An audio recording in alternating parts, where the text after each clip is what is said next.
자신의 눈앞에서 지키고자 목표로 삼았던 것들이 터져나가는 와중에 강하의 고열과 압력 속에서 구명포트의 조각조차 손에 담을 수 없었던 키라는 무리하다가 간신히 아크엔젤에 돌아오는 데 성공하지만 육체적, 정신적 충격으로 기절하게 됩니다. 키라가 죽게 되면 자신의 엉성한 계획이 모조리 물거품이 되고 말기 때문에 프레이는 키라를 지극하게도 간병했습니다. 극진한 간병의 덕분인지 아니면 코디네이터의 신체가 그만큼 우수한 것인지는 모르나 키라는 무사히 깨어나게 되었습니다. 깨어난 키라를 걱정하던 프레이는 정비사분이 스트라이크를 수리하던 중 조종석에서 발견한 종이꽃을 전달해 주었습니다. 그렇지만 차라리 보여주지 않았다면 좋았을 텐데. 기절하여 잠시 기억을 잃었던 키라는 그 꽃이 무엇을 의미하는지 알고 있습니다. 지켜줘서 고맙다며 인사했던 아이를 보고 처음으로 사랑하는 사람들과 자신이 지켜낼 수 있는 사람들을 위해서 살겠다고 다짐했던 키라였지만 운명은 그가 소망을 이루는 것을 단 하루조차 허락하지 않았습니다. 자신도 죽을지 모르는 상황 가운데서도 타인을 지키기 위해 한계의 한계까지 싸웠음에도 그들을 지키지 못했다며 자책하고 오열하는 키라를 프레이는 아무 말 없이 안아주며 전과 같은 거짓된 마음이 아니라 진심에서 우러나오는 따뜻함으로 그를 보듬어 주었습니다. 그녀는 최선을 다했음에도 스스로를 책망하고 울고 있는 키라를 보며 아버지를 지키지 못했던 그에 대한 원망이 오해였음을 깨닫고 키라라는 사람을 바르게 보는 계기가 되었습니다. 한편 지구로 강화하는 데 성공했지만 하필 플랜트의 영역권으로 내려와 버린 아크엔젤을 플랜트의 또 다른 영웅이자 사막의 호랑이라 불리우는 앤드류 바르트펠트 대장이 가만 놔둘 리가 없었습니다. 프레이의 위로를 통해 간신히 마음의 상처를 추스린 키라는 급작스러운 전투 발생에 쉴 틈도 없이 건담으로 달려가고 아직 상황실에서 발진 명령이 나오기도 전에 본인 스스로가 먼저 출동하게 해달라고 억지를 쓰는 모습에서 더 이상 소중한 사람들을 잃고 싶지 않아 하는 그의 간절함과 종이꽃을 건네주었던 이제 볼 수 없는 아이로 하여금 가슴에 얼마나 큰 상처를 입었는지 키라를 지켜보는 동료들의 붉게 물든 눈망울이 그토록 싸우길 싫어했던 그가 얼마나 변했고 또 얼마나 아파하는지를 알려주는 듯 합니다. 출격한 스트라이크 건담은 키라의 기세와 달리 사막이란 환경에 적응하지 못해 고전하지만 코디네이터인 키라는 순식간에 기체의 세팅값을 사막에 최적화되게 변경하여 반격했음에도 수적인 불리함을 이겨낼 수는 없었습니다. 이런 위기 속에서 키라의 지키고자 하는 간절한 마음이 하늘에 닿은 것인지 지역 레지스탕스의 도움을 받아 자프트를 퇴각시키게 만듭니다. 그리고 그곳에서 또 하나의 인연인 자신이 콜로니에서 구해주었던 소녀 카가리를 만나게 됩니다. 레지스탕스의 도움으로 위기를 벗어난 아크엔젤은 공동의 적인 자프트를 타개하기 위하여 일시적으로 협력 관계를 가지며 조촐하나 낮의 승리를 기뻐하는 만찬을 즐깁니다.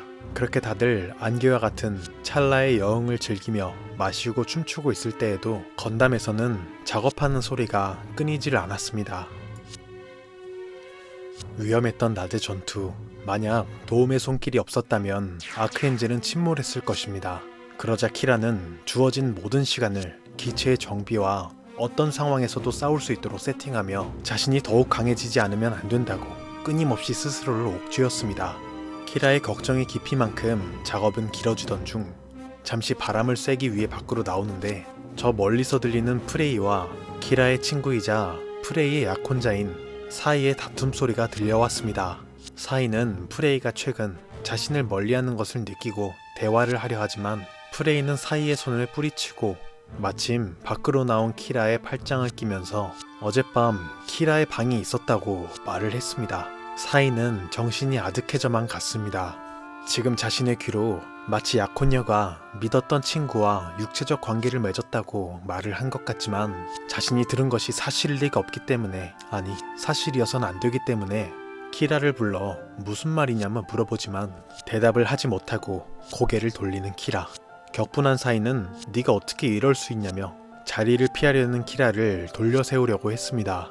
하지만 코디네이터인 키라를 힘으로 제압하는 것은 애시당초 무리였으며 오히려 꼴사납게 제압을 당해 널브러지게 됩니다.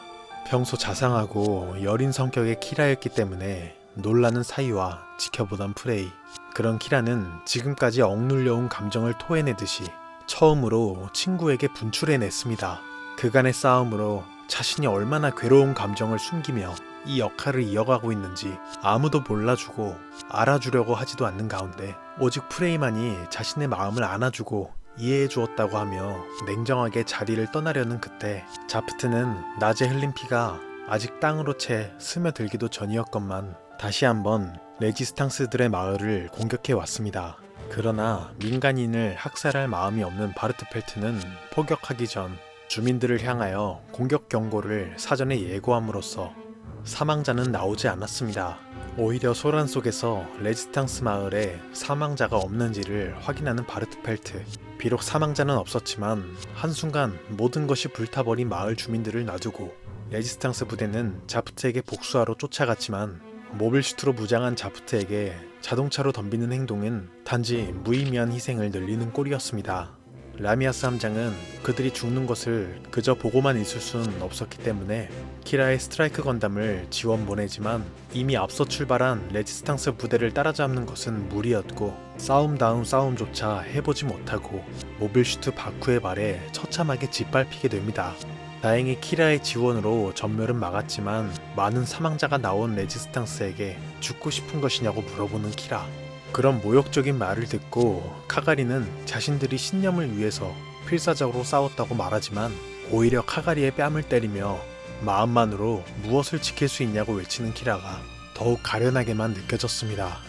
마음만으로 무엇을 지킬 수 있겠냐고 했던 말은 그가 일전에 소중한 것을 지키기 위해 싸우자고 다짐하고도 어린 소녀 한 명 지키지 못했던 스스로에게 가장 하고 싶은 말이었을 것입니다. 힘든 전투가 끝이 났지만 더는 누군가 죽는 것을 보고 싶지 않았던 키라는 조종석에서 먹고 자면서 비상시에 대비했습니다. 이것을 지켜본 라미아스와 프라가는 어른으로서 큰 책임감을 느꼈습니다. 너무나 뛰어난 파일럿이기에 그가 아직 작은 소년이라는 것조차 망각하고 말았던 것이죠. 언제 다시 전투가 벌어질지 모르는 상황에서 자신이 아크엔젤의 동료들과 친구들을 지켜야 한다는 압박감이 그를 좁은 조종석으로 몰아넣었다는 생각이 들어 너무나도 마음이 아팠습니다. 그래서 그를 억지로라도 쉬게 하기 위해서 키라에게 하루 동안의 외출을 허락합니다. 잠깐의 휴식 동안 레지스탕스와 아크엔젤 부대는 보급을 위해 뒷세계 무기상인을 찾아가고 키라와 카갈리는 친구들에게 부탁받은 선물 등을 사러 돌아다니며 쉬고 있었습니다. 그러다가 이상한 아저씨를 만나서 실랑이를 벌이던 도중 반 코디네이터 단체 블루코스모스의 테러 공격을 받게 됩니다. 다행히도 키라의 도움으로 목숨을 지킨 아저씨는 생명의 은인이라며 자신의 집으로 초대했는데 놀랍게도 그가 바로 사막의 호랑이 앤드류 바르트펠트라는 사실을 알게 됩니다. 뜬금없이 적의 우두머리와 마주하고 있는 키라와 카가리는 자신들의 정체를 들키지 않기 위해 애썼지만 바르트펠트는 이미 그들이 누군지 알고 있었습니다. 정체를 들켜 당황한 키라와 카가리에게 바르트펠트는 총을 겨누며 말했습니다. 이 전쟁이란 것은 어떻게 해야 끝이 나는지, 둘 중 하나가 죽어야만이 끝날 수 있는지와 같은 알 수 없는 질문을 했지만 키라와 카가리는 어떠한 답도 내놓지 못했습니다. 우물쭈물하는 이들로부터 총을 내린 바르트펠트는 애초에 방아쇠를 당길 마음은 없었는지 전장에서 다시 보자며 순순히 그들을 돌려보내 주었습니다. 이런 사실을 모르는 아크엔젤에서는 키라와 카가리가 돌아오질 않자 이들을 찾으러 다녔는데 그의 동선을 확인하던 중 시내에서 블루코스모스의 테러 행위가 있었다는 것을 듣고는 모두들 초비상사태가 되어 분주하게 찾으러 다닙니다. 이처럼 아크엔젤 안에서 키라는 절대로 빠져선 안 되는 가장 중요한 인물로 자리 잡고 있었지만 그가 주목받고 인정받을수록 소외되고 낙심하는 사람도 있었습니다.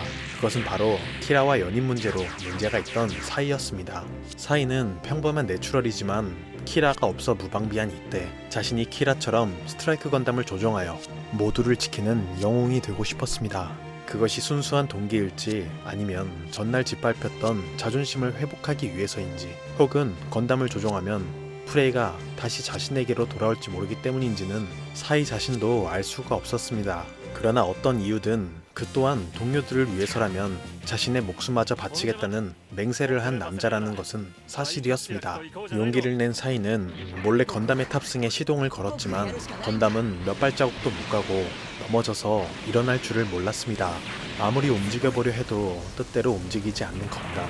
자신은 절대로 키라처럼 될 수 없다는 비참함만을 배운 채 그의 마음 또한 쓰러진 건담처럼 무릎을 꿇고 무너져 일어나지 못했습니다.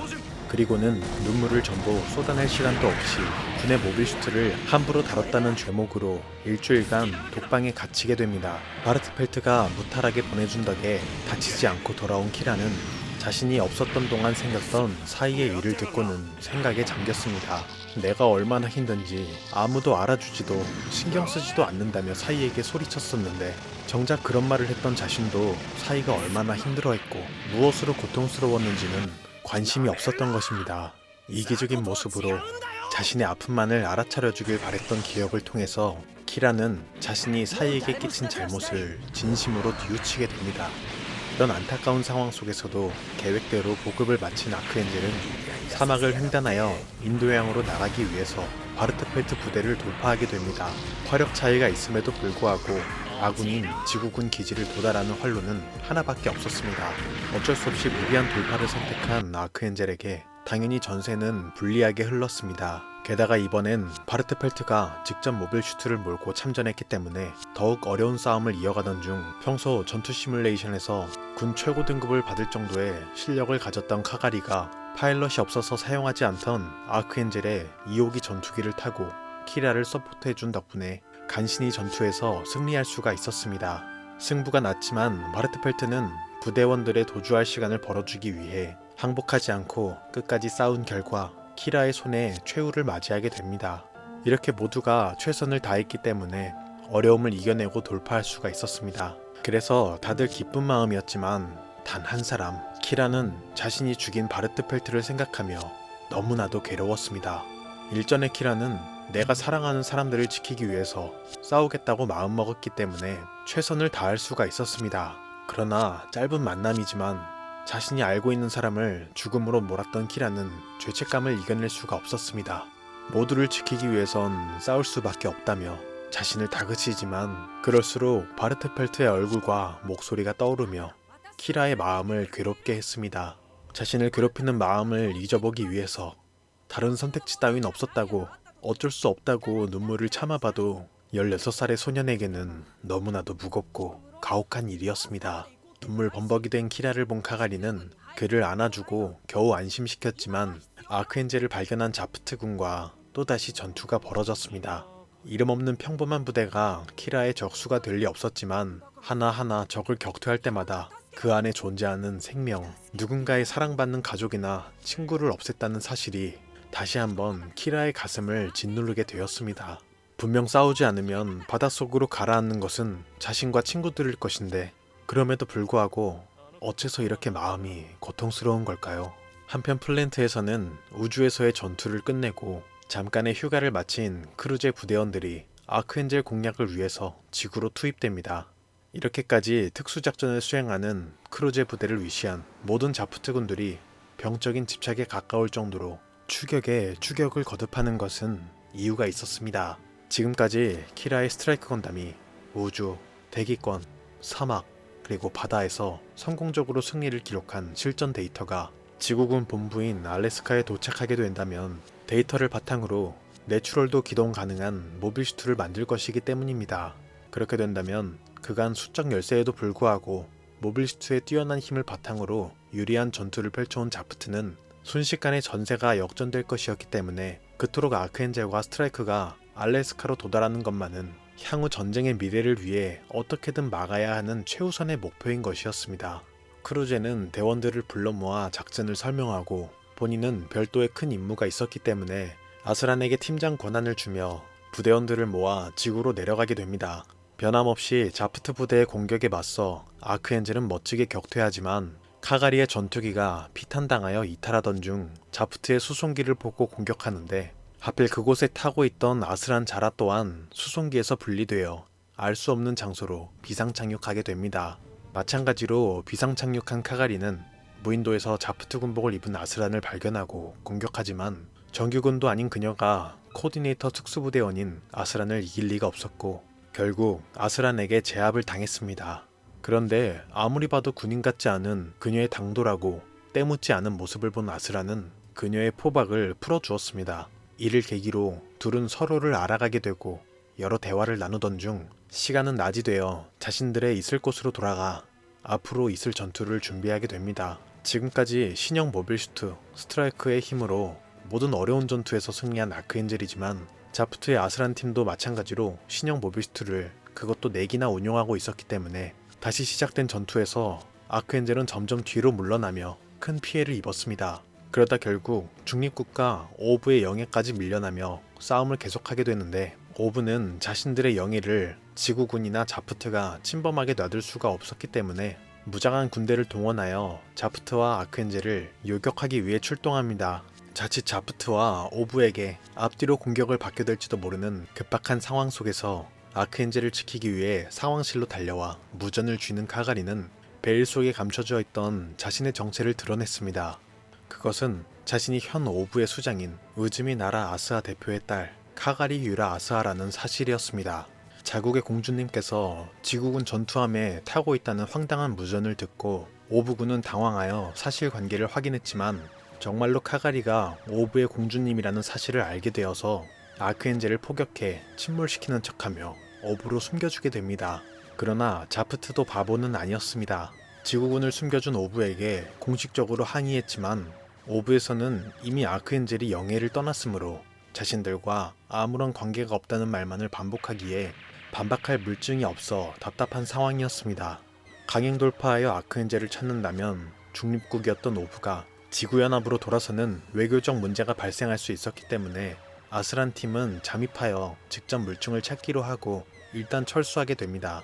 한편 아크엔젤의 부대원들은 오브군의 호위 속에서 대표인 우즈미 아스아를 만나 본인들을 숨겨진 목적을 듣게 되었습니다. 그들의 목적은 자국의 공주를 살리는 것이 아니라 바로 현 시점에서 지구연합과 플랜트 모두가 탐내는 판도라의 상자인 스트라이크 건담의 전투 데이터와 키라 야마토의 기술 협력에 목적을 두고 있었던 것입니다. 오브는 중립국이기 때문에 많은 코디네이터들이 아직도 기술자로 활동하며 살아가고 있었고 그러한 기술력을 바탕으로 지구연합과 비밀리에 협약을 맺고 오브의 우주 콜로니에서 아크엔젤과 건담들을 제조했던 것입니다. 오브는 건담을 다시 만들 힘이 있었고 실제로 양산형 건담의 제작도 완료를 했지만 문제는 건담 자체가 코디네이터들이 설계하고 만든 기체였기 때문에 모방해서 만들어봤자 내추럴들은 사용할 수가 없었습니다. 그래서 코디네이터 중에서도 우수한 능력을 지닌 키라의 능력이 필요했습니다. 그의 경험을 기반으로 세팅한 스트라이크는 이제껏 1대1로는 져본 적이 없는 최강의 기체였습니다. 그런 스트라이크 건담이 쌓아온 데이터는 이미 단순한 정보를 넘어서 향후 전쟁의 승패를 좌우할 열쇠 역할을 했습니다. 오히려 오브가 이 열쇠를 탐내지 않았다면 후대 역사가들에게 의해서 역사상 가장 어리석은 일로 기록될 것이 당연했기에 오브는 플랜트의 항의를 막기 위해서 엄청난 뇌물을 보내면서까지 아크엔젤을 자국에 숨겨 데이터를 추출해내고 싶었던 것입니다. 반면 버지룰은 중립국을 자처하며 지구연합을 배척하는 오브에게 이런 거대한 힘이 생기는 것을 막기 위해서 데이터 추출을 반대하지만 아스란 부대와의 전투로 망가질 대로 망가진 아크엔젤이 수리 없이 항해에 나선다면 곧바로 침몰당할 것이 자명했기 때문에 어쩔 수 없이 요구를 수락하게 됩니다.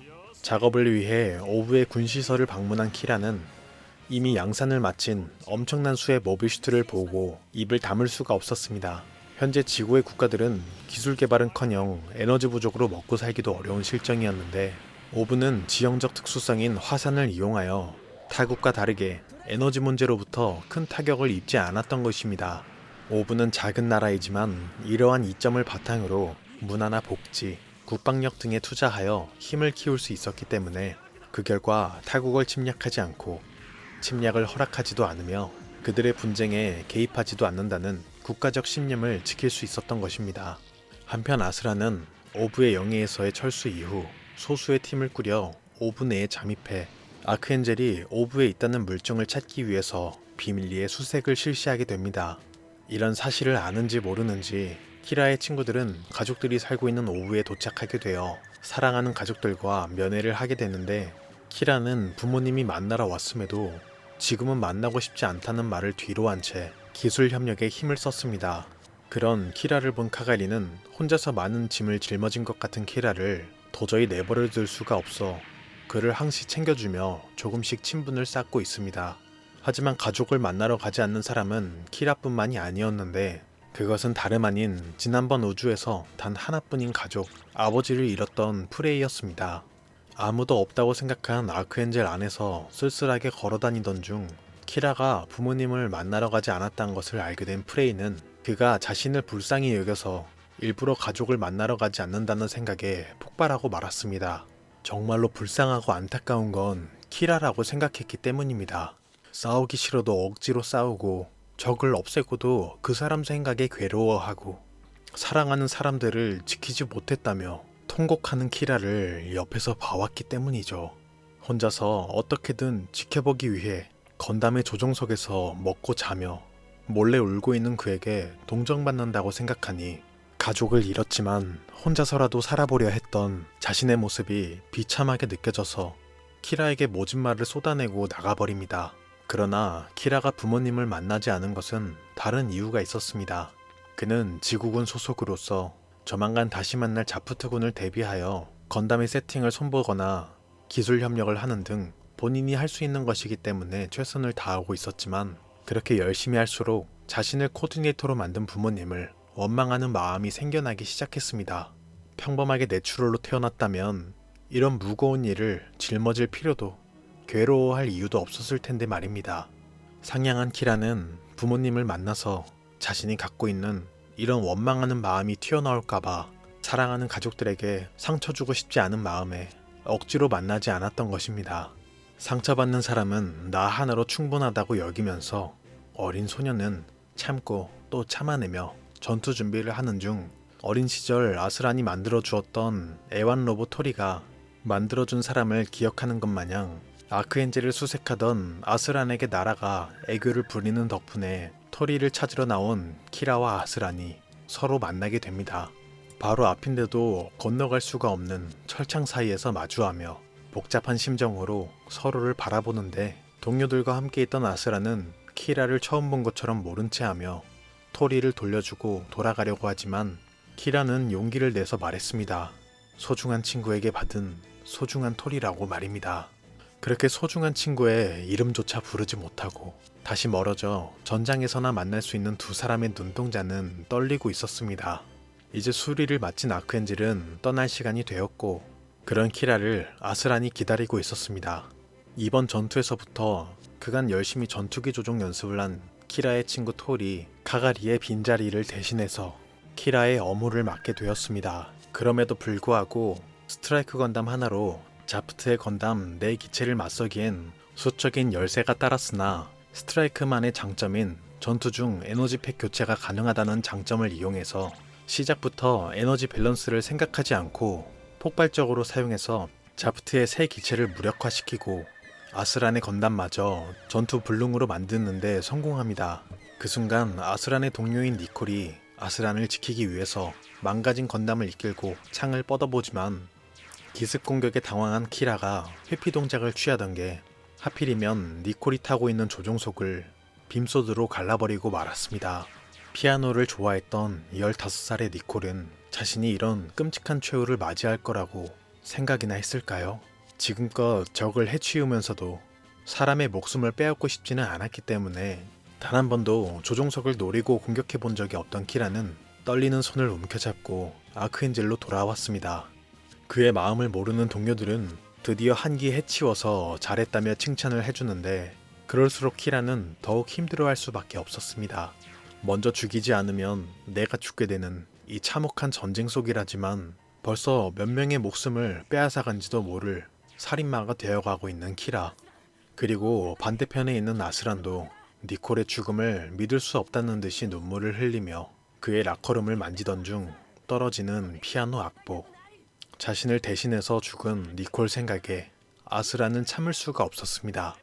지금껏 키라에게 최후의 일격을 날리지 않고 어떻게든 회유를 하려고 했던 자신의 과거가 니콜을 죽였다고 생각하니 괴로워서 눈물이 터져 나왔습니다. 이것을 계기로 아스란은 반드시 키라를 없애서 복수하기로 다짐했습니다. 출격 준비를 마친 자프트는 니콜의 복수를 위해 바로 전투에 나섰습니다. 이미 키라를 죽일 마음을 먹은 아스란은 마치 지금까지와는 다른 사람이 된 것처럼 무서운 공격을 펼치게 되는데 이에 밀리던 키라를 돕기 위해서 톨이 지원 사격을 나가게 됩니다. 얼마나 위험한 전투가 펼쳐지고 있는지 키라가 가장 잘 알고 있기 때문에 다급하게 오지 말라고 소리치지만 톨은 아스란의 공격에 한마디 말도 남기지 못하고 죽임을 당하게 됩니다. 친구를 잃은 키라와 아스란, 분노와 분노가 부딪히며 눈물로 엉겨붙은 처절한 싸움을 계속하고 마지막에 아스란은 본인의 건담을 키라의 스트라이크에 부착시켜 자폭 공격을 하고 자신만이 겨우 탈출하게 됩니다.